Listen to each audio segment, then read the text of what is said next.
Okay, good evening. It is 6:35.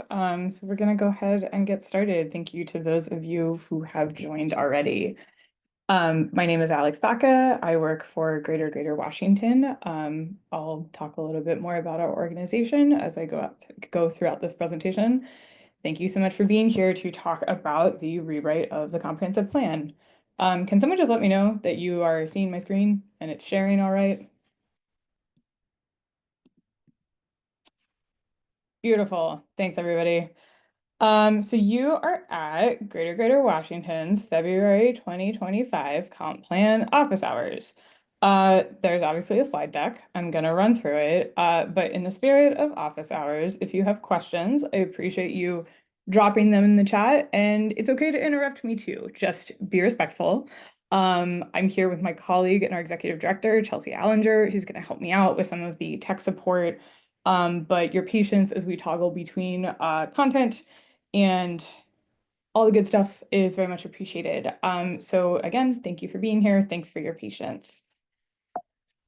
Okay, so GGWash, we are a nonprofit organization that works on housing, land use, and transportation in the region. We are both a 501(c)(3) and a 501(c)(4). You may be familiar with our blog, ggwash.org. You may be familiar with our policy team or both. So while we have the blog and we publish stories every day, that's just one of our tools that we use to advance our goals. And more traditional policy work, like writing and delivering testimony, is another. Trainings and events like this sort of stitch them all together. Our goals are to enable more housing and more affordable housing, particularly in neighborhoods where housing has not historically been built, frequent and reliable transportation, fewer trips by car, and the fairer share of land uses throughout the District of Columbia. I should note we do work in DC, Maryland, and often publish stories about Virginia. I'm the DC policy director. We're talking just about DC tonight. I think everyone on here is a DC person, but this is just one part of our work. We've been working on land use in the district since we started in 2008, mostly by blogging about it. We've written about housing, transportation, and land use since 2008. Many of you have been, readers. Some of you have contributed. Um, I think you're all fairly familiar with the blog. Also on the blog, we do our endorsements. I had mentioned that we are both a 501(c)(4) and a 501(c)(3). Since 2008, we've been endorsing candidates who support the production of more homes in the district, ideally alongside complementary policies that both protect residents and preserve housing. So we really look for a trifecta in the people that we endorse. I know some of you on this call are some of our endorsed ANC commissioners, and I really appreciate you joining us tonight. We were participants in the zoning code rewrite. Some of you may remember that. It ran from 2006 to 2016. It was a long time ago, it feels like. But that was one of GGWash's first real endeavors in land use, was engaging with the rewrite of the zoning code, not the comp plan. I think I met a good number of you that are on here tonight through the process of amending the comprehensive plan, which ran from 2016 to 2021. I will talk a little bit more about the ins and outs of that in a second for those of you who are new to it. But I do think there's a pretty general understanding that the comp plan was amended. It took 5 years. Those were amendments made to a document that was originally written in 2006. GGWash was managing a coalition at the time called the Housing Priorities Coalition. The things that we pushed for at that time were both like a full rewrite of the comprehensive plan. We have come so far. We're at that point in time now, very exciting, as well as the prioritization of affordable housing in discretionary developments and density increases through the future land use map. Since then, since 2021, we've been participating in the implementation of amendments to the comprehensive plan. The comp plan is not a self-executing document or piece of policy. It requires actual implementation, typically through the zoning commission, but sometimes through other bodies. So I know that I have seen some of you in conversations about the zoning commission's racial equity tool and around 1617U and Chevy Chase, which are some of the more notable rezonings that Office of Planning has proposed. And we're participating in the comp plan rewrite starting now. So participation for us, means that as DC Policy Director, I show up and I talk about the things that we care about and are prioritizing. We often organize our supporters and our endorsees, typically ANCs, to the extent that it makes sense. And we provide educational events like this one. And we do, push decision makers to change the world into something that we might want to see a little bit more. So that's typically what I mean by participate. Um, this is my reminder that we are an advocacy organization. We have become comp plan experts because we've spent a lot of time on it, but we aren't the decision makers. So the district government, specifically the Office of Planning, is really the true authority on and the arbiter of the comp plan. Um, I can offer you all the opinions in the world about what I think, from my perspective, from Greater Washington's perspective about the comp plan. But ultimately, it's not up to us. It's not up to me. Questions, I urge you always to contact Office of Planning, although I'm happy to talk to you along the way. But I do want to, clearly articulate that we are not the decision makers in the comp plan process. We are participants, just like you are.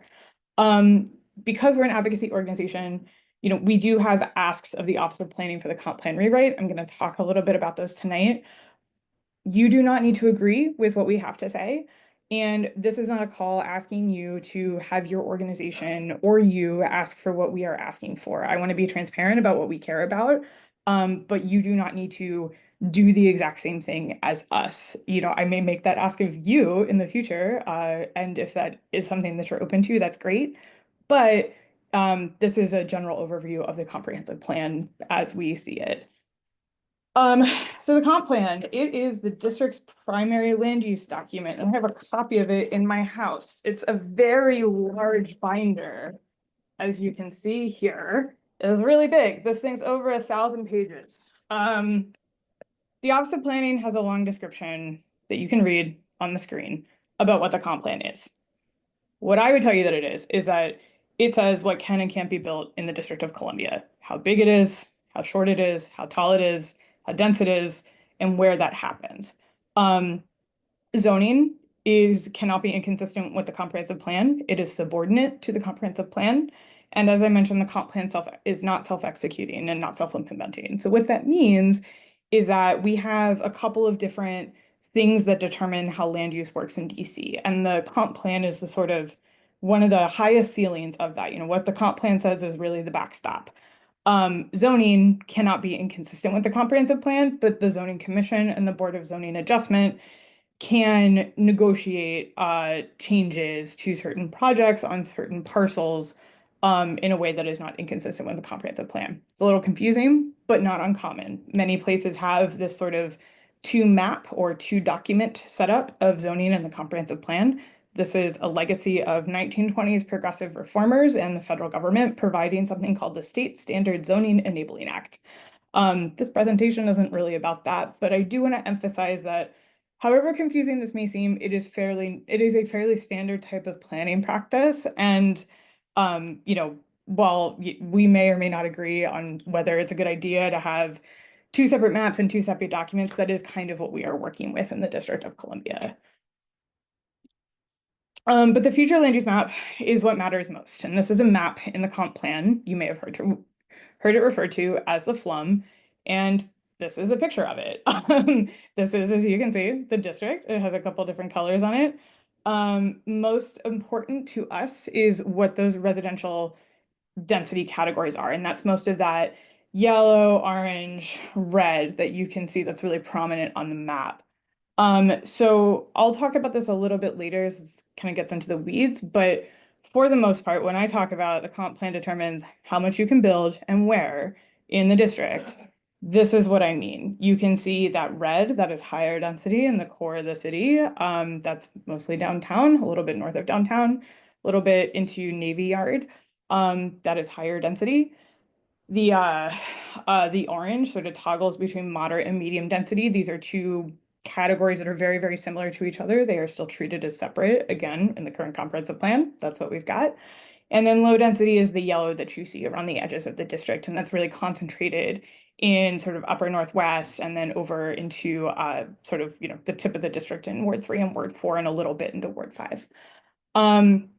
So this is what we have for now. This map is really important. If you've ever tuned into a zoning commission meeting, this is where the implementation of the comp plan really takes place, right? Is you have the zoning commission looking at both the text and the map of the comp plan to determine if a zoning change is or is not inconsistent with these slightly broader categories.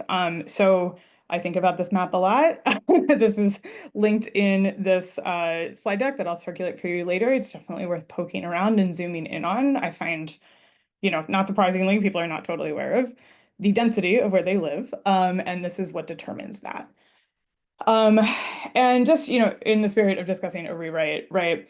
This could change. I don't know necessarily what this is going to look like in the future. I don't know if Office of Planning is going to stick with a future land use map that looks exactly like this or operates exactly like this, but this is what we have currently.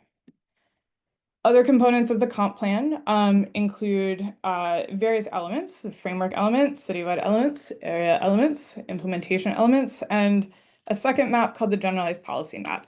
I don't like the generalized policy map very much because I think it's confusing. I don't think it's particularly useful. It ostensibly shows things that may change in the future, but I think it's just not technically a very good map that doesn't really describe things very well. So I have not linked that in this slide deck, just because that's some personal bias that I hold.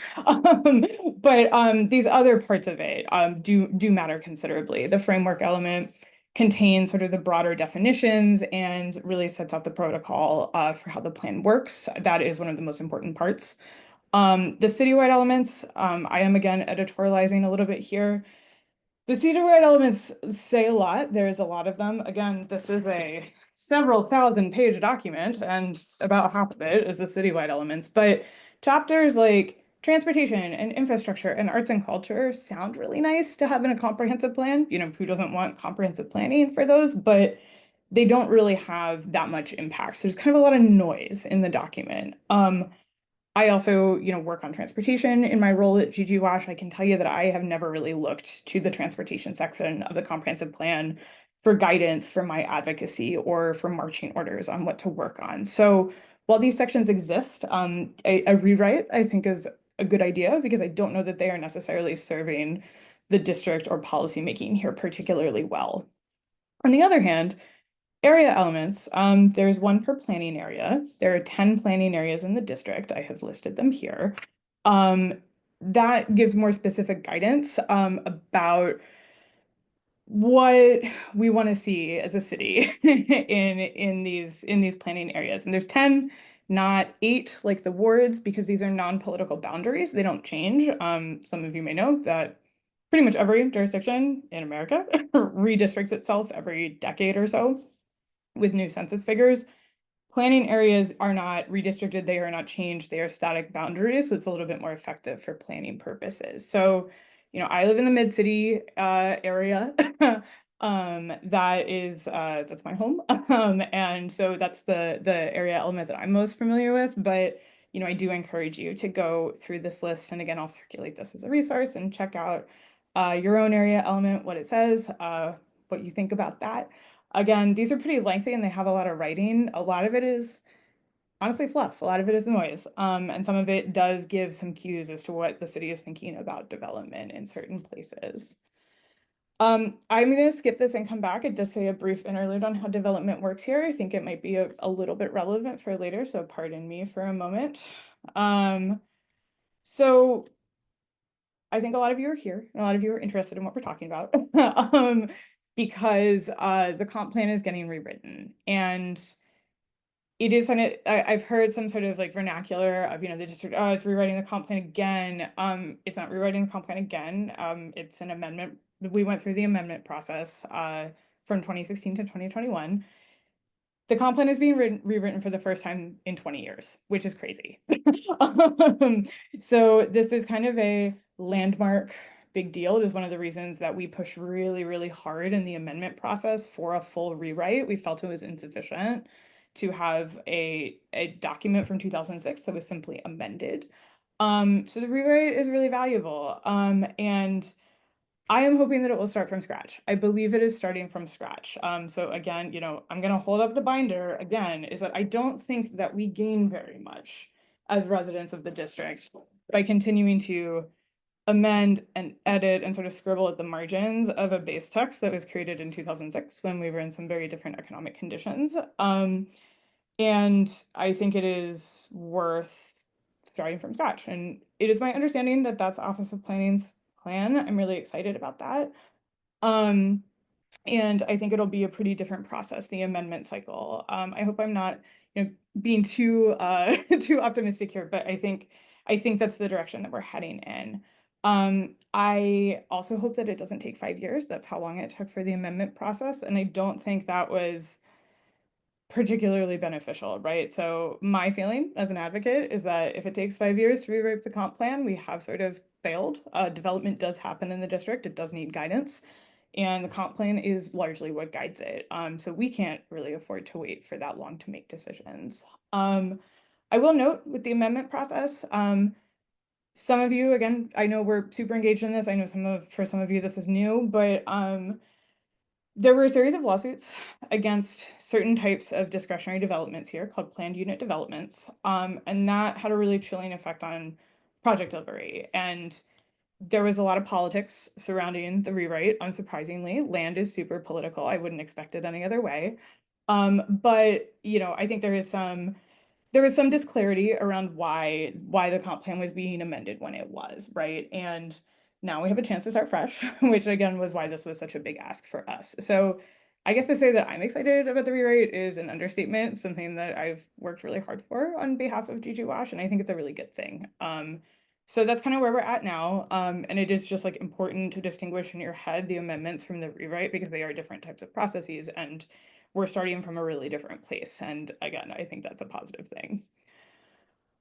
So here are our asks. This is what Greater Washington is going to be asking for in the comp plan rewrite. And again, I want to reiterate, like I said at the top, you are not being asked in this phone call to agree with what we're saying here, but I do want to be transparent about what we as an organization are asking for. If you've been following some of the testimony that we've been given or we've been giving in oversight hearings, this will not be new to you, and it probably won't be new to you if you read our blog, but we are really emphasizing another housing production target. I know the district had its 36,000 units by 2025 target that was met with some varying degrees of success. The market rate component of that was met. The affordable housing component of it was not. And I think it is worth saying that there's a lot more work to do. And also that we need more than 36,000 new units to bring the cost of housing down. So the target was super informative. I am looking forward to the district releasing a new one. We do really want that to inform the comp plan rewrite. We are looking for the language in the rewrite to establish an explicit link between equity, including racial and economic equity, and housing production. Sort of most contemporary research proves that racial and economic equity is contingent on housing availability, and especially broadening access in places where housing has not historically been built. I think that goes along with building more quality housing in places where that doesn't currently exist. Again, this is contingent on housing production, which is the role of the comprehensive plan. Industrial land in the district, our zoning code calls production, distribution, and repair land, PDR land for short. We'll be asking for the fair and equitable distribution of that kind of land use throughout the district. Right now, that's heavily concentrated in Ward 5. It doesn't have to be like that. It shouldn't be like that. And PDR sort of extends from, I think, what most people think of as industrial uses like waste treatment plants or asphalt plants to also just bakeries or live work art spaces. There's more to PDR than just really, really, really heavy industrial uses. And we sort of cut off the ability to make things in the district without more of it. And I think that's going to be a really interesting conversation throughout the rewrite. We want to see that neighborhood character is respected and enhanced, but not necessarily the be all end all of how we treat neighborhoods here. It's great to say that there are awesome features of our current neighborhoods, but we could enhance them by making room for more residents and by adding more homes. We are also looking to legalize higher density buildings on corridors, legalize up to sixplexes district-wide, remove setback and minimum lot sizes, and remove parking requirements for new construction, which are all pretty typical like land use interventions. You're sort of seeing more of those throughout the US. coming mostly out of legislators, but sometimes out of other state departments, to encourage the production of more attainable homes, either smaller homes, more flexible spaces, especially in places where it's only possible to build a single family home. So I say often, I live in the first floor of a duplex. I think where I live is wonderful. I love my neighborhood, and I hope more people have a chance to live in a place like I do. And I take that spirit with me into the rewrite. So these are the things that we'll be asking for. Again, nothing particularly new, but just wanted to get those out there. There's obviously a lot to housing, right? We could be asking for a whole slew of things, but this is where I think the comp plan is a pretty interesting document in that it really only controls land use and processes related to land use. There's a lot of things that have to do with housing that are just not land use: tenant protections, housing financing, funding for vouchers, rent stabilization policies. All of those things are critical. We have pushed for the expansion of all of those things in the past.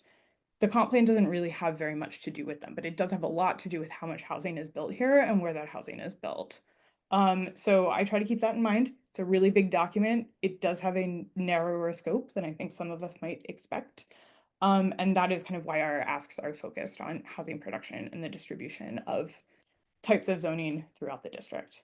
That said, comp plan and zoning are not the same thing. As I said, the comp plan is not self-implementing. Zoning does have to change to make what the comp plan says real in practice. So this is really teeing up what about the next 10 to 15 years of like land use negotiations in the district will look like, and we are looking for something that is as expansive as possible in that regard. So I know this is what you're all waiting for, how to participate in this. As I said, Office of Planning is really this is their job. um, so follow what OP is doing. I will make sure that you have all the things that you need to have in a follow-up email on this. But really the opportunity to participate in this is through what OP is doing. And that begins with a kickoff event that the mayor is holding on Monday at 11 a.m. downtown. You can register for that on Eventbrite. And I believe ANCs will also be getting a presentation on Thursday about sort of what OP is up to.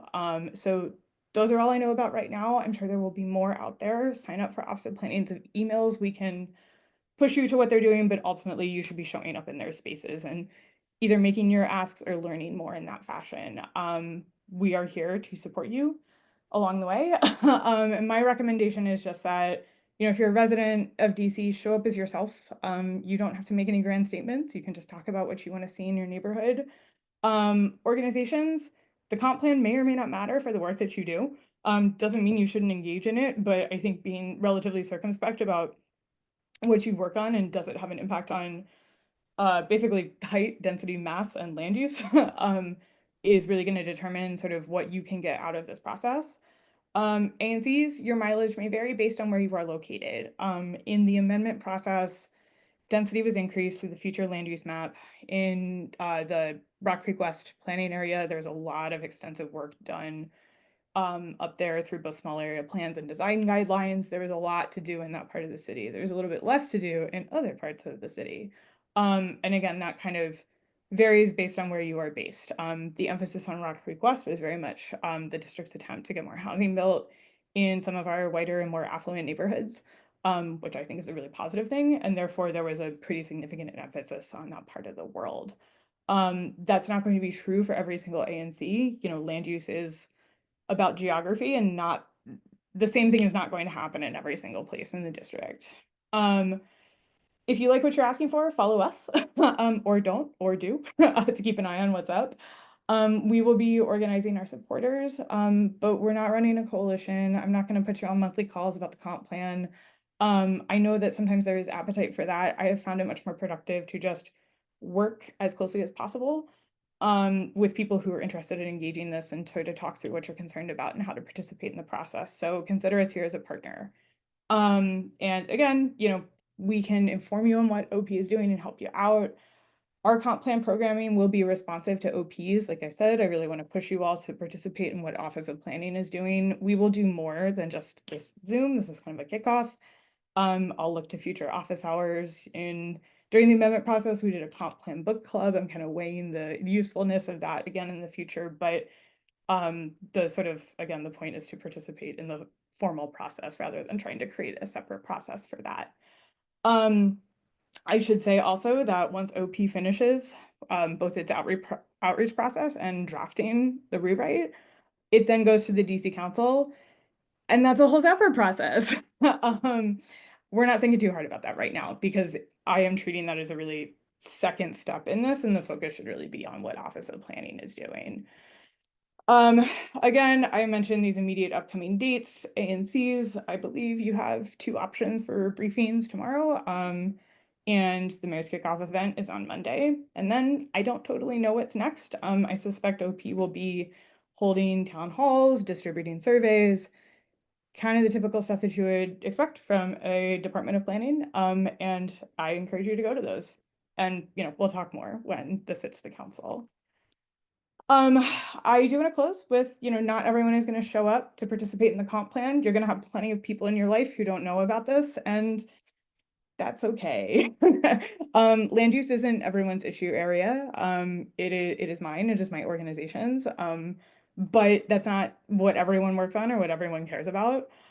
Most people, we've done some polling on this recently, they're not really interested in showing up or talking to their elected officials. They just expect them to do something. And so I think, be judicious about how you think about what's going on with the comp plan. If you're here tonight, I think you're pretty well primed to participate in the process, which is awesome. And I think you should inform your neighbors and talk to people about it. But I think it's okay if not everyone is showing up to Office of Planning stuff all of the time. And I will say for our part, we're focused a little bit less on expanding who knows about the comp plan, and more on working closely with individuals, organizations, ANCs, other entities who have a clear interest or stake in how much housing gets built in the district, because that is one of the few things that the comp plan does for certain. So that's how we're thinking about it. I am, super happy to see initiatives that are focused on getting more people to know about the comp plan. That is, in my opinion, the district government's job. So we're here to sort of improve expertise, provide resources, provide technical assistance, and be a thought partner, really. That's about it for this. You all have listened to me talk for close to 30 minutes. And I would love to hear any questions that you have, any ways that we can be helpful. I can talk through more specifics of things. Again, this is office hours, not Alex talks for 2 hours, so let me know.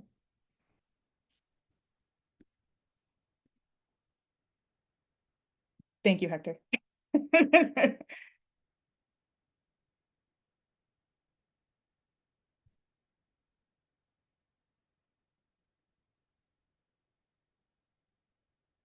You guys don't have to keep saying thank you in the chat.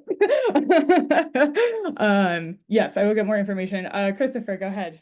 Yeah, thank you. I was hoping somebody else would go first, but since it was quiet, I'll take a shot. I think I have three questions for you. Maybe I should take them one at a time.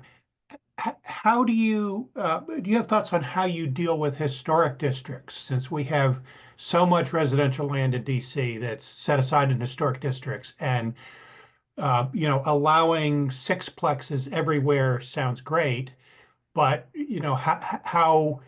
uh, how do you deal with places where you can't tear down what's already there? So how can you is there a way to try and bring more density to those areas? Yeah, so historic districts, despite historic preservation being a form of land use regulation, it's not really under the purview of the comp plan. It's sort of a separate process. It's a little bit challenging because you have to consider that separately. There is some language throughout the plan, particularly in the historic preservation element, that does give a little bit of guidance towards how to negotiate like housing production in historic areas. It's not as strong as I would like towards housing production, for sure. That said, preservation can be changed through means other than the comp plan. There is a proposed legislation in the council right now to exempt height and mass from the consideration of the Historic Preservation Review Board's purview. Thank you, Nick, for dropping that in the chat. that is the kind of thing that is going to handle that. The comp plan is not exactly the place to deal with the historic preservation regulations, unfortunately. So those are separate. I am cognizant of that. The sort of point of getting the comp plan to legalize anything anywhere is to, I'm going to go back to the future land use map actually, is to really sort of get into these lower density spaces and make it possible. There's of course going to be more regulations on top of that, but right now it is making something that is not possible and changing how this really looks.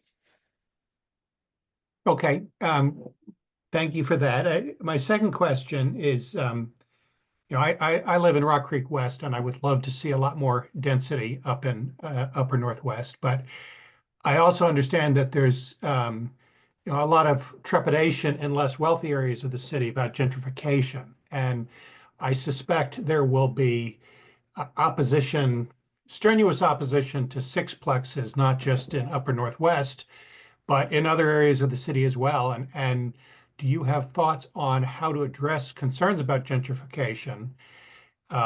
When supporting higher density everywhere. Sure. So one of the reasons that, and again, sixplexes everywhere is not our only ask, right? We also want to see increased density along corridors and in metro stations, right? And are sort of looking at this as a holistic piece, right? Is to broaden the envelope as much as humanly possible. If we're concerned about displacement, a lot of those policies are not going to come through the comp plan. They are going to come through housing financing. They are going to come through tenant protections, all of which occur outside of the comp plan. So I hear those concerns. I would be open to, certainly negotiating down to just legalizing sixplexes in Upper Northwest. I think that's a perfectly reasonable compromise, but I want to sort of start at the gate with talking about what should be possible district-wide. I will say also that east of the river, pretty dense. Ward 5, not dense, right? This is really where we're talking about this is pretty concentrated in your part of the world, which you're familiar with. I would say also that changing the comp plan does not automatically result in a zoning change. And this is sort of our opportunity to legalize more housing for the next 10 to 15 years. I think that is a trade-off that we can discuss throughout the process. So that's something that I am very much open to talking about, especially with individual ANCs, civic associations. A lot of those conversations occurred throughout the amendment process. And I think what makes sense in people's neighborhoods. That is the comprehensive plan is very, very sensitive to what is contextually appropriate. And I expect those conversations will continue in the rewrite.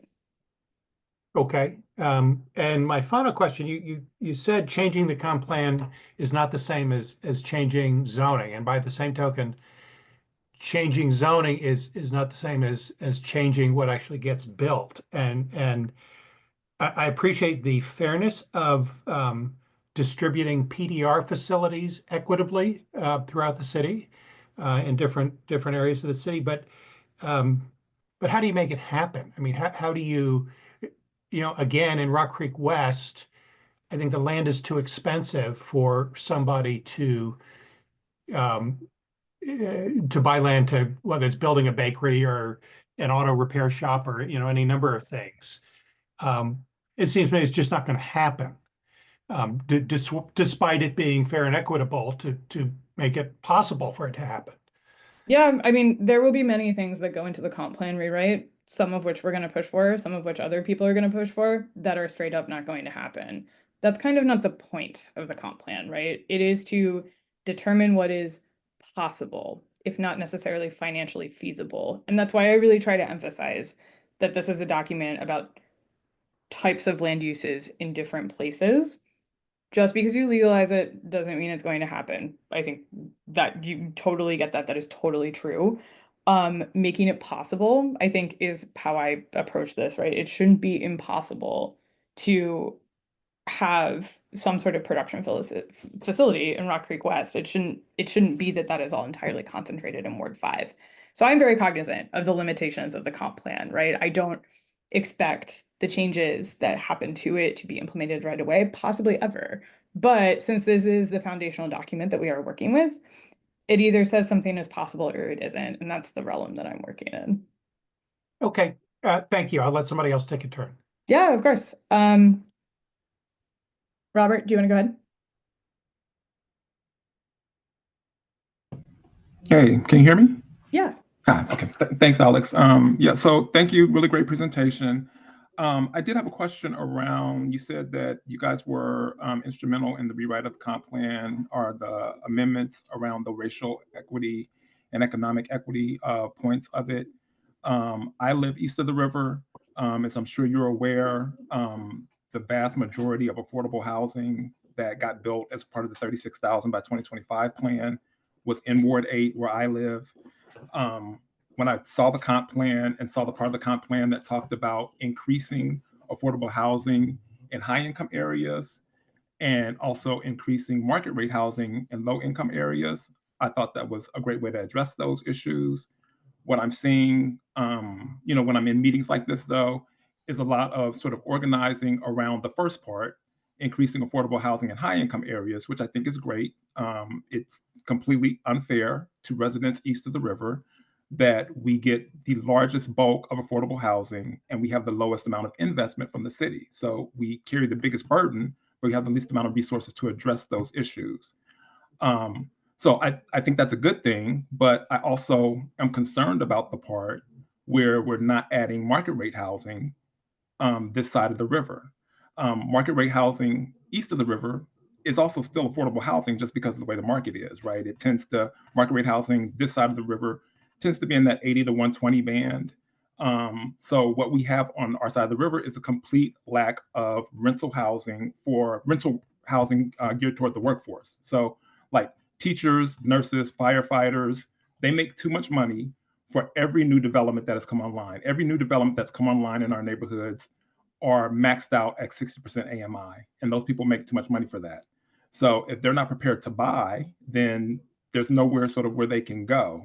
And the other problem that we're tending to have is that the homes are increasing in price. So they're kind of priced out of that as well.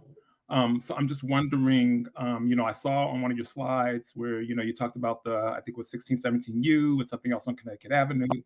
And again, that focuses on the first part of the racial equity part, but what's GGW stance on the second part on getting more market rate housing this side of the river?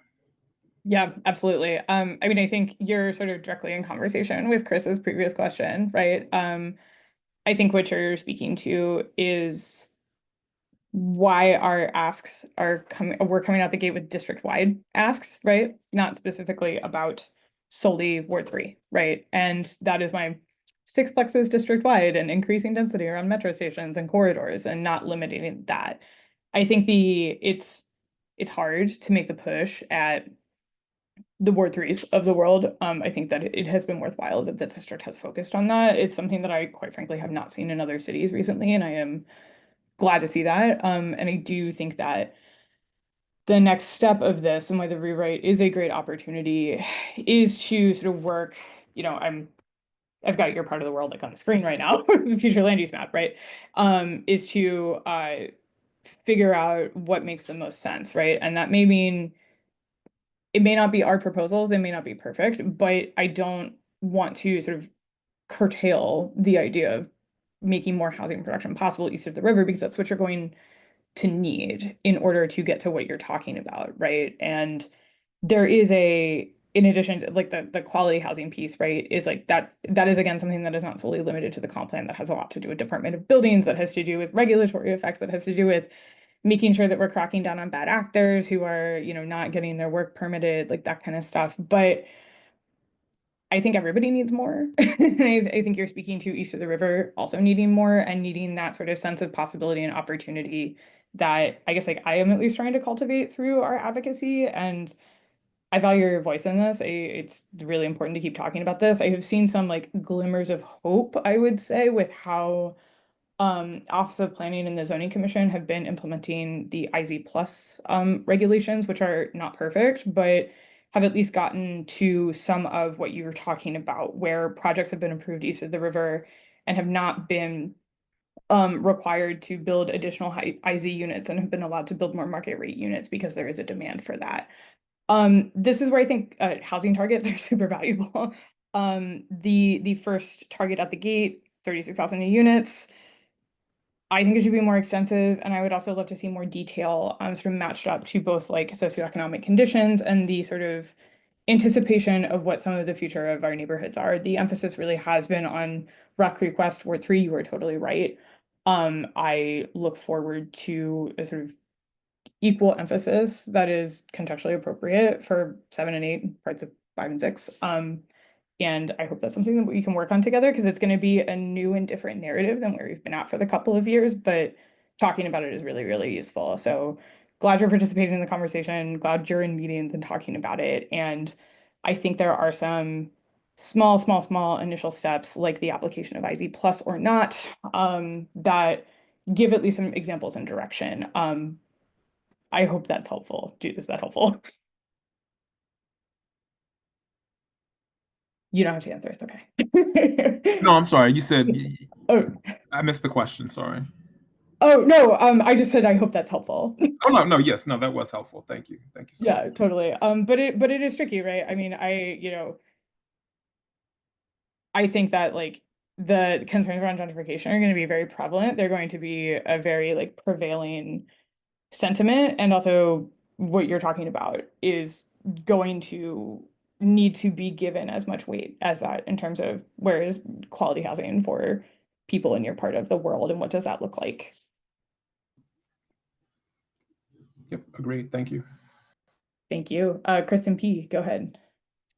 Yeah, I have a question, but just real quickly, just following up kind of on your comments there. To clarify, the slide you all had about your like our asks for the comp plan rewrite, that piece, that I'm assuming those are the top lines, right? Like it Yeah. gets you had a binder. I was around 20 years ago when we did it last time. I remember it's a detailed process. So I'm just I'm assuming that that's like the top lines, and then as the process continues, you all will be kind of coming in with asks for different ANC meetings, for different wards, things like that along the way. Is that right? Yeah, thank you for raising that. This is high level because it has to be right now, because I like OP hasn't put anything out. Like we're not, Right. Right. we don't have a lot to like comment on and give feedback to.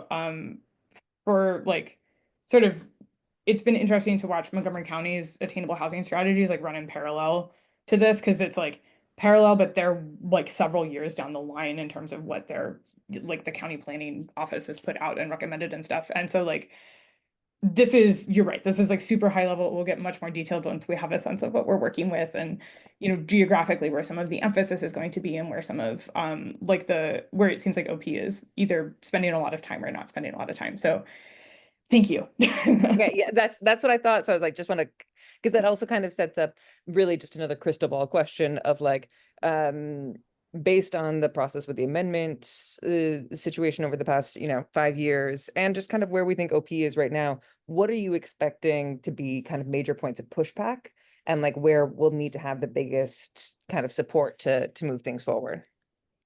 Yeah, I think that we're going to hear, and I'm going to try to be polite about this, is kind of some wacky theories about what the federal government is doing to local growth. I think like, the current president was in office during part of the rewrite, and there were some theories floating about that there was no need for the district to produce housing. People wouldn't want to live here. The federal government would drive everyone out. Um, I'm a big believer in DC. I love it here.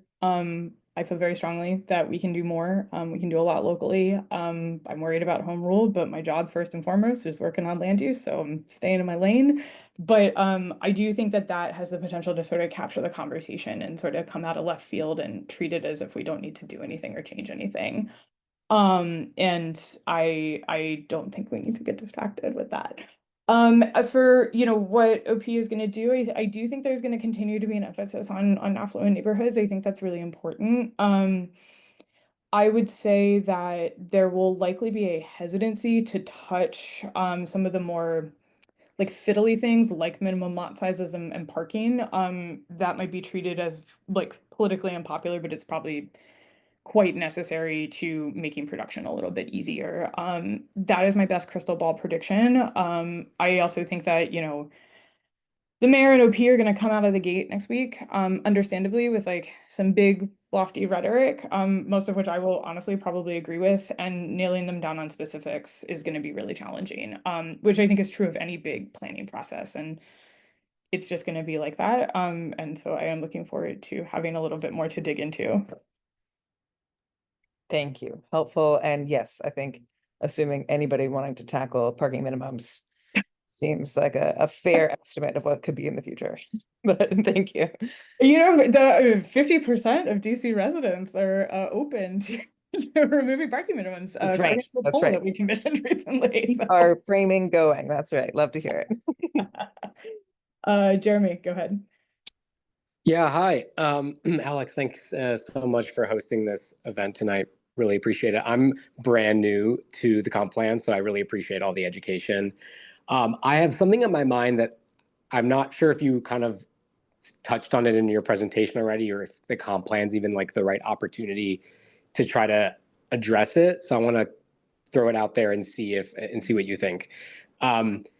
Basically, like my area is northern Columbia Heights and along 14th Street specifically. And what I've noticed in some of these mixed use areas across the city is we have sort of this like very disparate housing development happening, right? You get these like 5-story little things in a lot next to like, you know, a much older property that's been there for a long time. And you have this sort of like up, down kind of chaotic housing development, as opposed to like bigger developments that have more units, that have a mix of affordable and market rate. And there's a term for that, and I can't remember what they call it. But I'm wondering if like some of the mixed use zoning in those like commercial corridors, that there's an opportunity to like revisit rezoning that completely, to avoid some of that, you know, sort of pop-up small housing in the future. It's just like, it doesn't feel sustainable to me. It doesn't, number one, lead to, I think, good neighborhood dynamic and like aesthetics. That's like the least important thing, but it's more important on like bigger housing parts. I think I see a lot of developers who are, you know, getting by with not having to put any low-income housing units because they have a small lot and can have like, you know, below the number necessary. And so I think like because of this mixed use zone, we're seeing some of that, and it just, and I'm also even seeing issues between neighbors because of this sort of like ad hoc disparate efforts on each lot. So hopefully that's making sense. But my bigger point is like, is the comp plan an opportunity to address that, to like change the zoning of places like that of Upper 14th Street, or is that sort of not the right time? So zoning is zoning, and the comp plan is the comp plan. You may have joined a little bit after this, but this is where the sort of comp plan being separate from zoning, but zoning cannot be inconsistent with the comprehensive plan, comes into play, right? So there are planning practices that like maybe would try to address this. It might be design guidelines, it might be changing sort of the standards of a particular zone or whatever. The comp plan can provide guidance on that. It's probably not going to be the total change always, right? And, you know, if the issue that you're seeing is developers building 6, 7, 8, 9 unit buildings and not including an IZ unit, like that is either we enable more density and sort of set the floor in a different way, or we don't, right? So you have kind of a complicated question here. Did my best. And we can definitely talk more about what you're looking for here. But I would say like the comp plan is kind of yes and kind of no the place for something like this. So I will say, William Cohen, to your question in the chat, are construction standards like single stair, elevator sizing, building materials, something that may fall within the comp plan process, or that falls squarely within Department of Buildings? That is 100% in the Department of Buildings. The comp plan could say words about that. Quite frankly, wouldn't matter. That is either the council can pass legislation or the agency itself could decide to change around how it's doing things. East, go ahead. Yeah, thanks. Alex, I guess one thing I'm curious about, this is a little bit weedy, but I think that's what we're here for. Yeah, go for it. Is how the sixplexes thought maps onto the current categories. Like, would that just move everything up to moderate density or medium? Because like based on their definitions, I can't really tell. And I think part of what I'm thinking about this is like, what would this look like as like maybe telling the story to people of like, this is what it could make. And like, as somebody who lives in a converted row house that's now 4 apartments, and like, I love it. And I think it's an amazing use of land and like still fits with the aesthetic of my street, my neighborhood. Like, yeah, I'm thinking about the storytelling piece of it and like bringing people into it and thinking about what it will actually look like. But Yeah. knowing what it is now would help too. Totally. Well, I love that you looked at the definitions, which I have now put up on the screen, because you can see where the sort of moderate and medium density stuff really does not make a ton of sense. And I think this is one of the biggest flaws in the current comp plan, is the disclarity between these two land use categories. I would love to just bring things up to medium density. Like, I think we have an enormous amount of demand in DC for housing, and like, I think it's a pretty decent place to be. I would even take bringing everything up to moderate. I think that's fine. But these are definitions that definitely need like some work. They are unclear. And that was a sort of predominant feature of the amendment process, was actually the disclarity around these definitions. They didn't get changed. They are what they are. I do view the rewrite as an opportunity to make sure that we don't have, you know, our foundational land use document guiding things with language like this, because it doesn't make a ton of sense. That said, you know, I think everybody would be okay if things were moderate density residential, right? In terms of storytelling, I think you brought up a really good sort of example of just pointing out how much of their existing housing stock is like this. It's kind of hard to, an example that I use a lot is that, you know, the iconic Wordman row home is actually impossible to build in a big chunk of the district, right? I think like messaging guidance tells you to like steer away from saying single family only zones, but to get a little bit technical for a second, if we look at the DC zoning handbook, the zones that we have, these residential zones that we have, especially the low density, single family only residential zones, R1A and R1B. And this is zoning, not the comp plan per se, but of course they're tied together. These are places where you cannot build like a row home. And that is like the iconic DC middle class type of housing, right? And so I usually try to start there with just like, some of our most beloved neighborhoods are row homes, and they're not possible. And I think like 42% of the city at this point. So there's the sort of like technical planning jargon around that. There's also the just many people are living happy and full lives. So the sixplexes sort of comes from recent, let me see if I can find this quickly. Everyone gets to see my Google searches of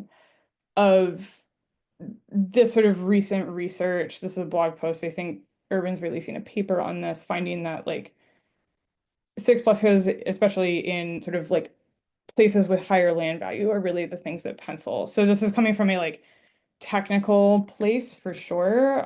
But I do think just communicating just what is possible and what is not possible under our current zoning has a lot of value. And that's what has been of interest to me, especially, you know, when you can show the flum to people, and I can say that, you know, where I live, a duplex, even lower density, is just not even possible, like outside of the like Cleveland Park Metro is kind of nuts, right?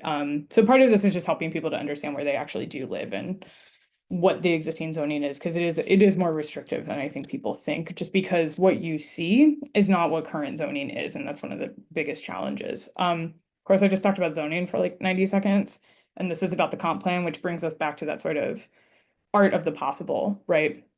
And, you know, it does become a sort of moral question of like, should we allow this type of housing in this part of the city, even if it may never get built? And I feel strongly in my morals and my priors and feel comfortable with having that conversation, but that is kind of, you know, it may or may not happen, but the thing is, it is important whether or not it could. Does that make sense? Did that make sense? Yeah, that was really helpful. Thank you. Thanks. Andrew, go ahead.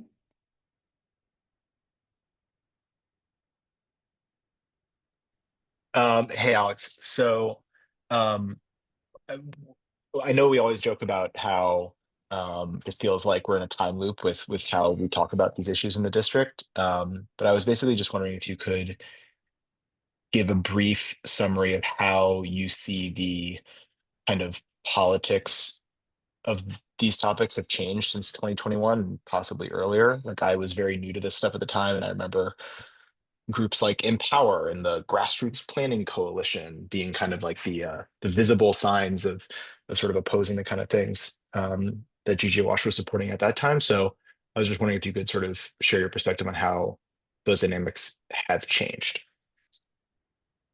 Yeah. So I wrote a little bit about this in a post that we put up at the beginning of the week. This is about this poll that we paired with the our two sort of local realtor groups, the Greater Capital Association of Realtors and the DC Association of Realtors. Poll stuff aside, there's a little Easter egg at the bottom of this for those of you who have been around for a while, which was this paragraph about how during the rewrite, there were two coalitions that were kind of like at each other's throats, right? And I don't know how many of you were at this hearing. This was in 2018. It was the first time that the comp plan went before the council. So OP had proposed its amendments, kind of a similar place to where we're starting right now. OP is beginning its outreach for the rewrite. This is when it went to council and it became like very explicitly political, right? Because it hit our legislative branch, political body, elected officials, right? There was a monster hearing. It was 14 hours long. People showed up in t-shirts and buttons, different colored t-shirts, different colored buttons. They indicated, I don't know, who you were as a person and every value you ever held in your life. This is before I worked for Greater Washington. I was actually still living in Cleveland, Ohio at the time. I was back in town and I did go to this hearing. It is one of the longer DC Council hearings that I've ever been to. And I was surprised that so many people were surprised that the sort of opposing camps were saying so much of the same thing, which is that housing is too expensive and we need to do something about it, right? That said, the what do you do about it was where things really diverged. And if you kind of go back to this paragraph, it's like, decision makers ultimately at the council, to some degree, Office of Planning, to some degree in the mayor's office, not totally, kind of treated each of these groups as, on equal footing. I really wanted to ask this question that we asked in our poll about neighborhood character versus housing development, because that was sort of the politics of the amendment process is, do you want to preserve neighborhood character or do you want housing to be affordable? Producing more housing is necessary, though not sufficient, to making housing more affordable. Maintaining neighborhood character, very important, very comforting, and also sort of got linked rhetorically to stopping displacement. I want us to break out of that paradigm. I don't think that this is a useful sort of breakdown, not just because our polling finds that a majority of DC residents prefer housing affordability to maintaining neighborhood character, but because showing up with two warring factions in front of the council basically made it so the decision makers like didn't actually have to do the hard work of doing their jobs, right? It allowed them to look at people and say, you're in this color t-shirt and you're wearing this color button. And that means that we're doing numbers on this side and doing numbers on this side. And we can tally those up and try to split the baby into something that is politically saleable. This is technical. Land use is technical. I've said a lot about how like we could change stuff. It might not happen. It's important to do it and that there's subsequent planning processes that actually are required to implement it. It is really critical to have as big of a window as possible because so much more process will follow this particular process. I said sort of casually, I think actually a few of you have heard me say this, I'll say it publicly, is if we end up in a circumstance where this goes to council and we are sorted into like the button crew and the t-shirt crew, I feel like I will have failed, right? Because I don't think that's the point of this. I think we have to talk about growth and how it's going to work and how it's going to look here.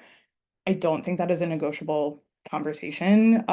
There's much to debate within it, but this is about growth. It is about how do we get more housing in the district? People want that. People want to live here. They want to stay here. And the only way that we're going to accommodate that is with more housing. And we can talk about what it looks like. We can talk about where it goes.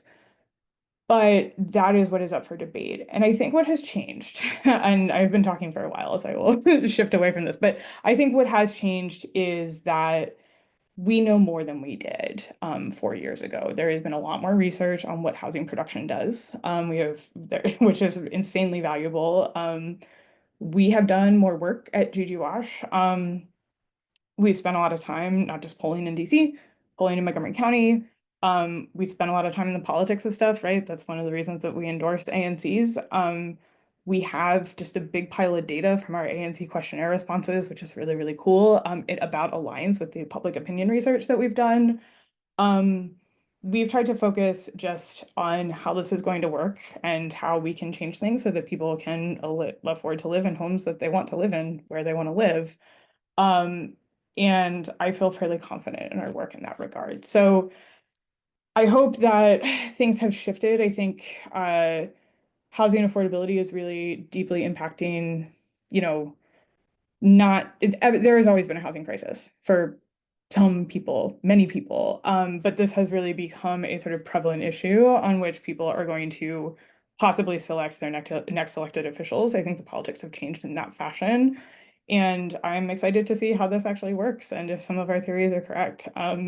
It does feel like, we're in a constant time loop, but I don't think it always has to be like that.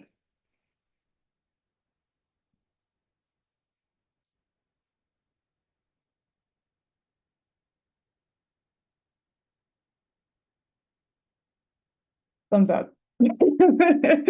I am looking through this. Speaking of politics, I think Peyton had a question further up about how this overlaps with some of the future elections. Yes. Thank you for asking that, because it's going to be a little messy because I think this will land at the council in 2027, which will be after elections in Ward 1, Ward 3, 5 and 6, and then the at-large seats held by, let me make sure I get this right. Councilmember Bonds currently, and Councilmember Henderson, I believe. No, I got that wrong. It'll be 2 at-large seats, and it will also be after a mayoral election. So our mayoral election and the subsequent seats are going to occur in 2026. I anticipate this will go to the council in 2027. So yeah, it will be messy. This is coming out under one mayor who may or may not be mayor again. That seems somewhat unclear. There will be merits, I think, for this being an electoral issue. It will be big and public and messy, but maybe that's not necessarily a bad thing, since people tend to express their preferences through elections more so than they show up to public meetings. So, McDuffie, thank you, Sam.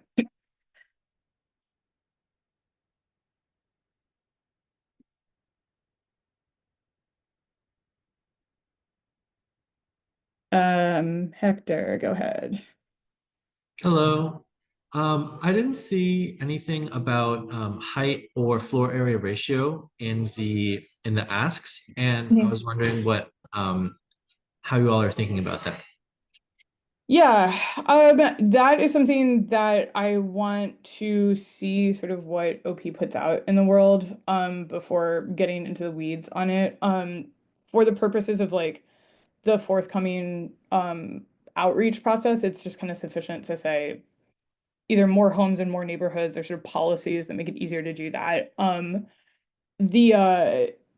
This is an interesting, very technical change that was made during the rewrite. It was switching from the use of stories to floor area ratio. That happened during the rewrite. We've been using that since then. I think that's been a positive change. So I anticipate the commitment to FAR will continue.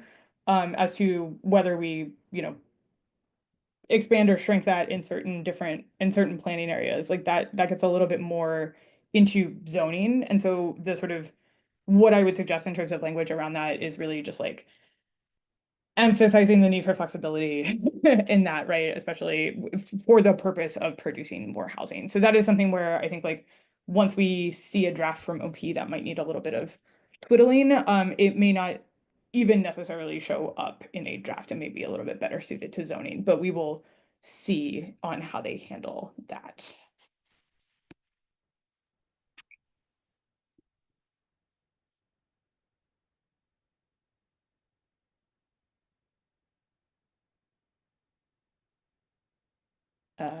Anybody else?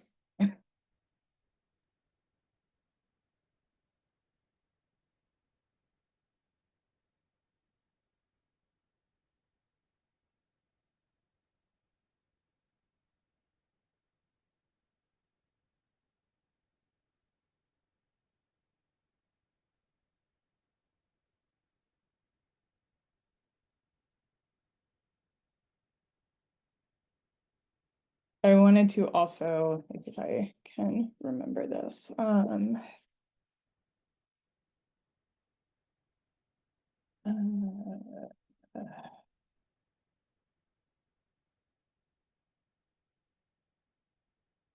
Speaking of visualizations, not quite a visualization, but more of a little meditation on a hypothetical. We ran this 5 years ago, which is crazy.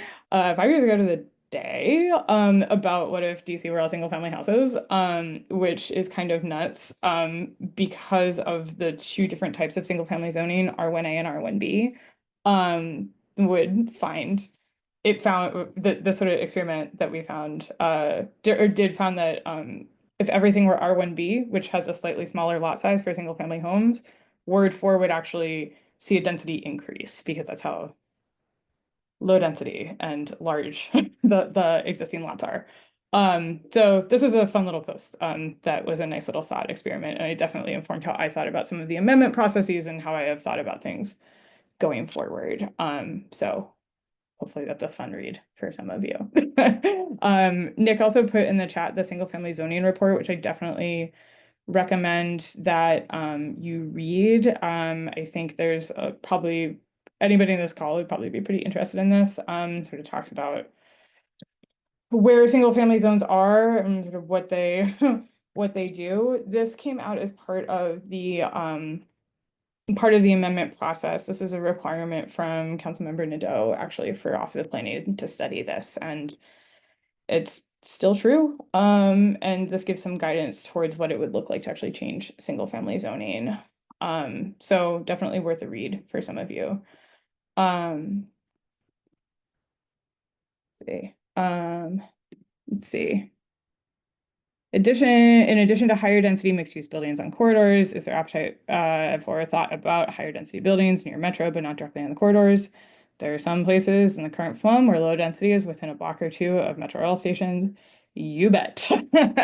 I think about this a lot. And this is sort of our, again, kind of big language for the asks that we have is like, sort of saying higher density mixed use buildings on corridors with a flexible and undefined meaning of corridors, right? This is where sixplexes get you a little bit more into this territory where like that district wide could start to look a little bit more significant and would, get you around some of the like lower density red line problems, especially. Yeah, I think it's really critical. I think, most of the district is within like a mile of high frequency transit, whether that's rail or bus. We should take advantage of that. That basically means that like 90 something% of the district is transit oriented development. Basically, if you hold the standards that like other cities hold, because we have so much transit and we are so small. So I think that's an enormous opportunity. It's one that we're definitely going to be pushing. I don't know, like, if that, like, how that will be received. Probably fine by most people, but we'll have vocal opponents. We've quote unquote protected our neighborhoods. Rhetorically, that implies that corridors aren't neighborhoods or something. I don't buy it. But yeah, I think that's something that we're definitely looking at, trying to figure out how to make an effective case for. It's something that has quite frankly bothered me for a long time. TOD is a really, really good solution in places where development is lacking, or you do want to encourage transit ridership.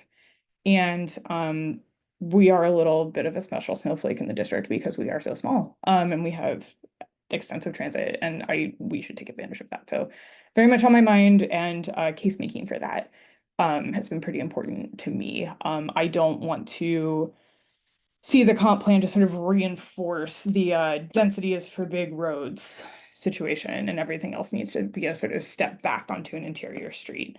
Especially because there's a lot of interior streets in DC that are relatively high density. Yeah, Peyton dropped in the chat, sort of a post that we have about that. So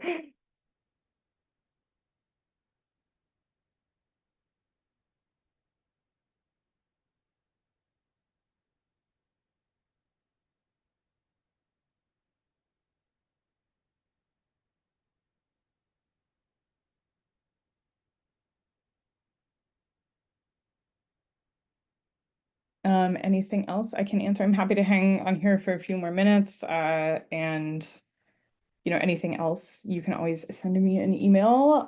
We'll be doing more stuff. Again, I want to be responsive to what Office of Planning is doing. So go show up. We'll be talking about that. If you signed up for this event, you should receive our emails. We typically put sort of marching orders for our readers in our Do Something column, which we run every week.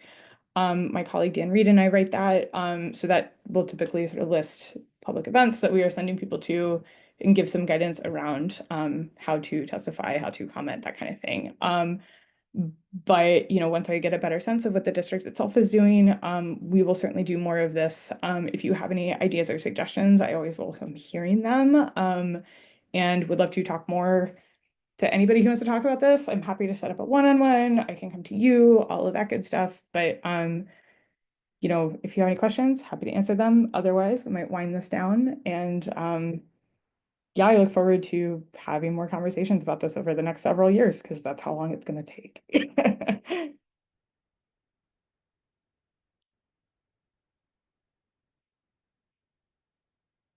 Thank you all for joining. I'll circulate the recording and the slide deck. Bye, all. Have a good night.